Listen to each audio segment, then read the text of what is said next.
चलिए देखते हैं, हम पढ़ रहे थे यस ब्लॉक एलिमेंट। इसमें हमने आपको क्या क्या बता रखा है। जैसे हमने आपको बता रखा है electronic configuration, ionization potential, ionic radii, हमारे हो गए electronegativity, electron affinity.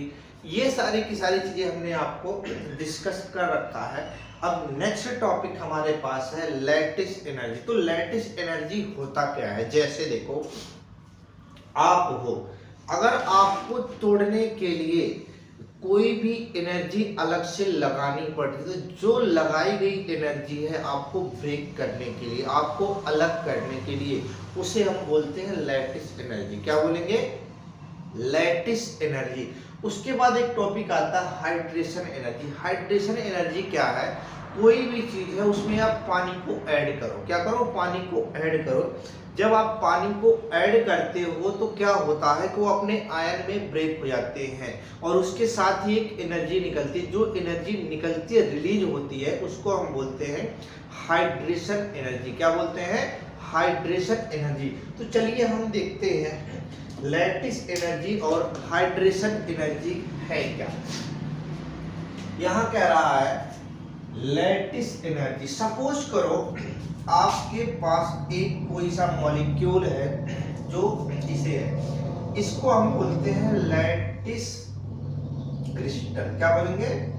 Lattice crystal. जो लैटिस क्रिस्टल है हमारा, इसको आपने एनर्जी दिया। क्या दिया? एनर्जी या फोटॉन कह लो, जो भी आप कहना चाहते हो कह लो। तो ये अपने आयनों में अलग अलग में ब्रेक हो जाए।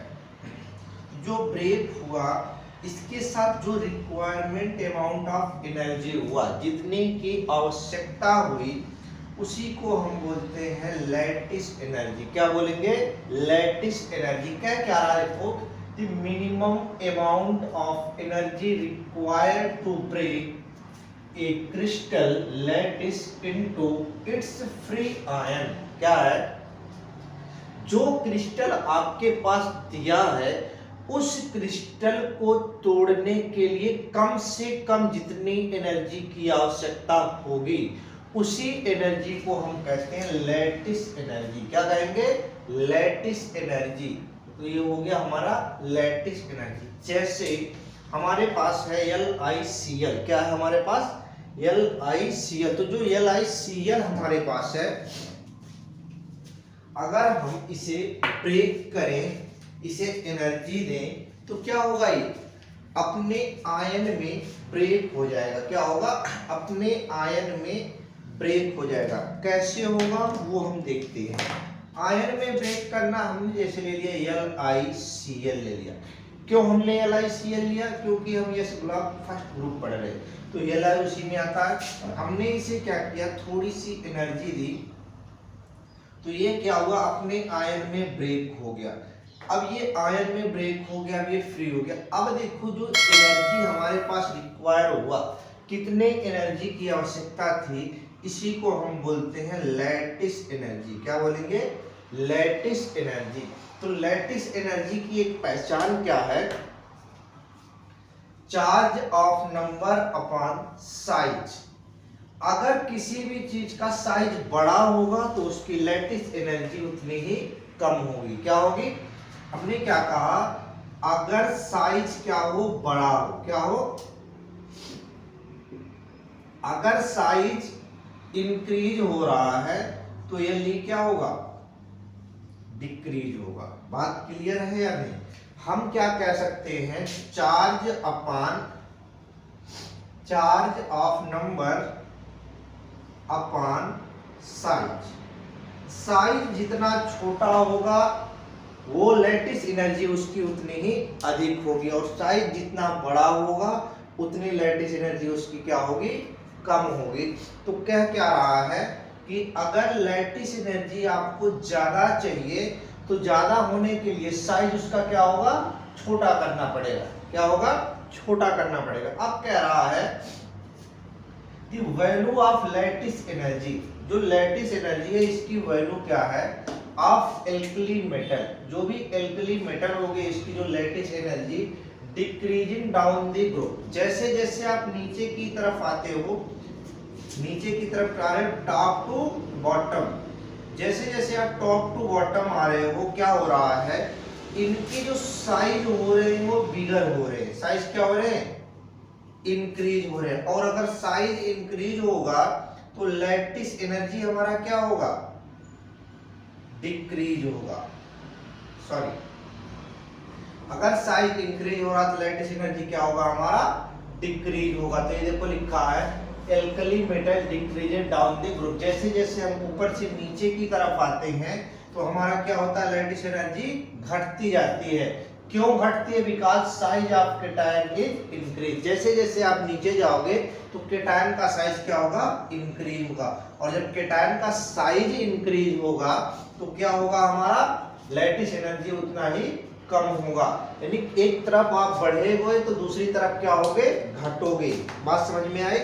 इसके बाद कह रहा है जैसे हमने कोई सा भी ले लिया, NaCl ले लिया, कोई कंपाउंड लिया NaCl, तो सारे के सारे Cl के एक कंपाउंड ले लो। तो हम लेते हैं जितने भी हमारे एलिमेंट है एस ब्लॉक में, एस ब्लॉक के फर्स्ट ग्रुप में हमने ले लिया Li, Na, K, Rb, CS and Fr, सबको हमने ले लिया। अब देखो जो Fr होता है वो रेडियो एक्टिव होता है, तो इसको खत्म कर दो। हमारे पास क्या है, 5 एलिमेंट ऐसे हैं, lithium, sodium, potassium, rubidium and cerium.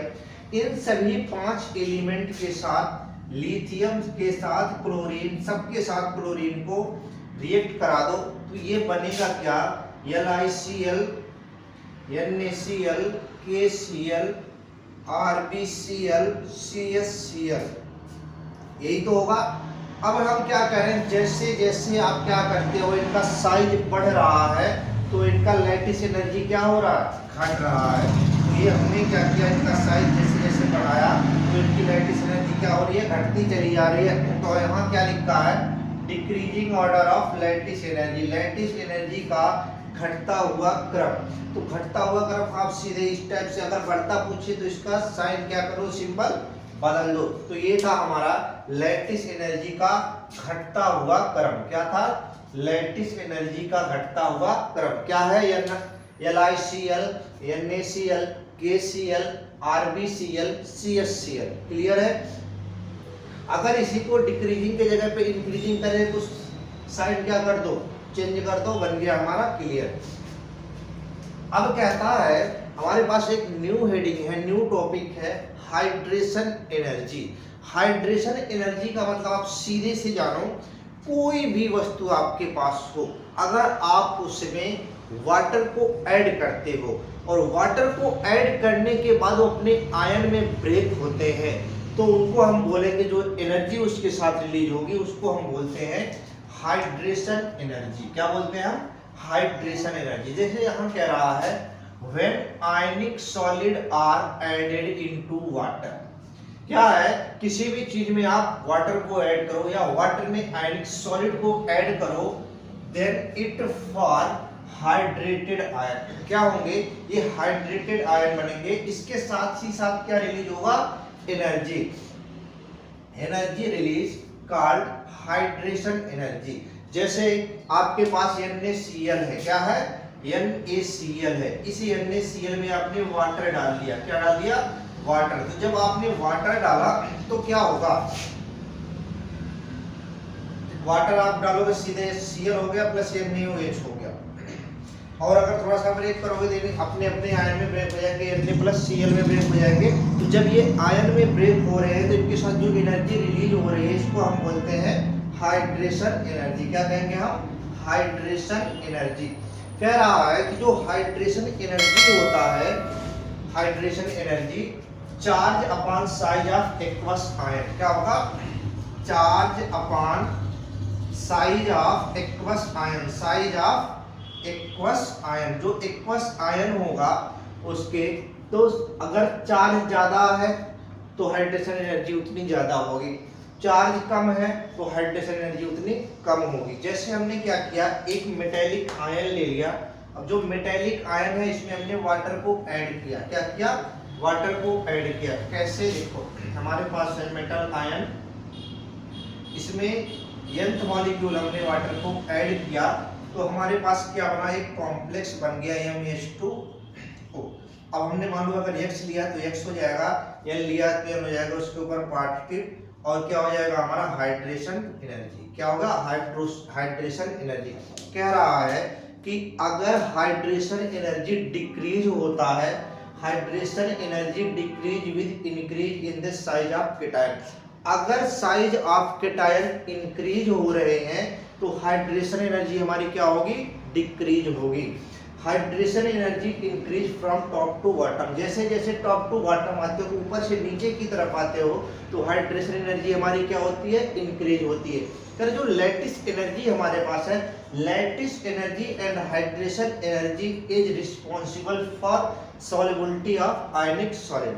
जो भी आयनिक सॉलिड होगा उसकी सॉल्युबिलिटी के लिए सबसे ज्यादा जिम्मेदार और रिस्पॉन्सिबल कौन होगा? Lattice energy and hydration energy. Thank you for watching this video. If you enjoyed it, please hit the like button and the bell notification icon.